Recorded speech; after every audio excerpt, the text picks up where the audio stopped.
thumb where you go in with a specific professor. Like some universities require you to actually be accepted into a specific lab before they can accept you. Some just accept you into the program, give you 1 year to figure out whose research you like the best, and then you can go and join that person's lab. So it kind of depends on the university itself.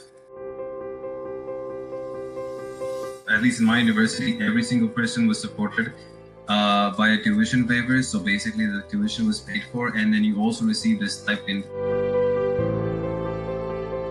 First that I was there, I just took like classroom courses for the entire year.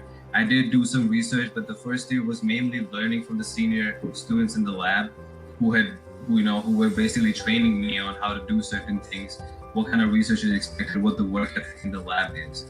The second year, was also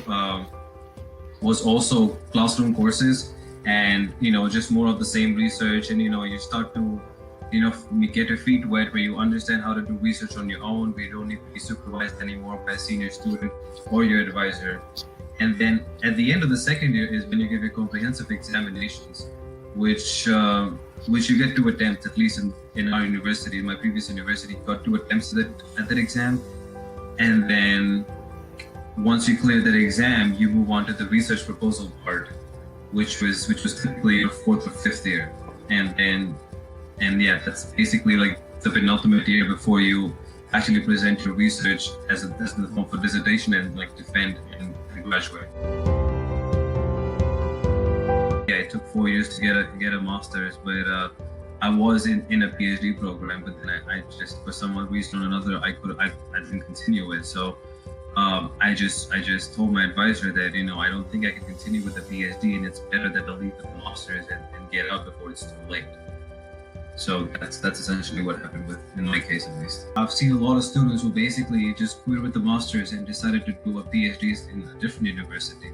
And advisors are always prepared for those kinds of like eventualities, because they know like PhD is not like a simple thing, and maybe some people just don't want to go the whole length or just don't want to do that kind of research anymore. So the advisors are pretty well versed with the fact that students might quit at any given point.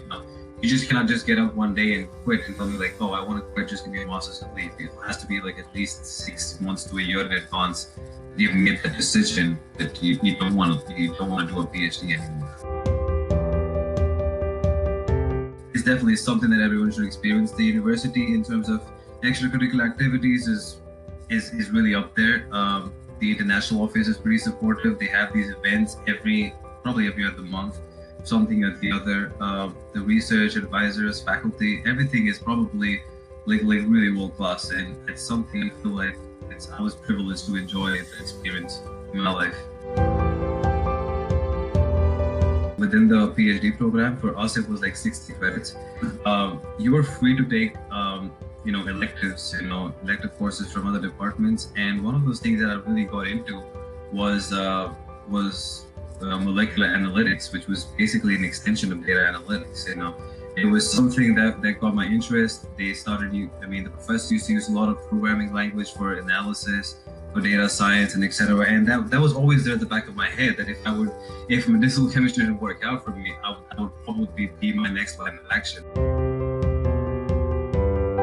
Business analytics would probably mean using data generated or obtained or that is present in a given business, using that and analyzing the trends, patterns, and what the story the data is telling you to make an improved business decision that would improve, your output in your business, give you a better insight into what kind of products your business needs, etc., etc.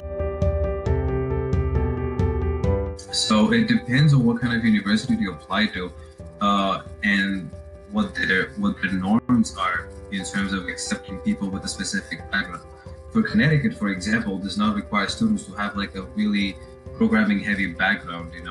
They're accommodating of the fact that people can be from different backgrounds, and they teach you all those skills while you're in the program. Yes, 24 core courses, I think, and then you can take 3 electives. So those 3 electives can be anything from the department itself, or you can do it from other business departments, such as finance, marketing, accounts, whatever you like, as long as it's within the School of Business and it's reasonable.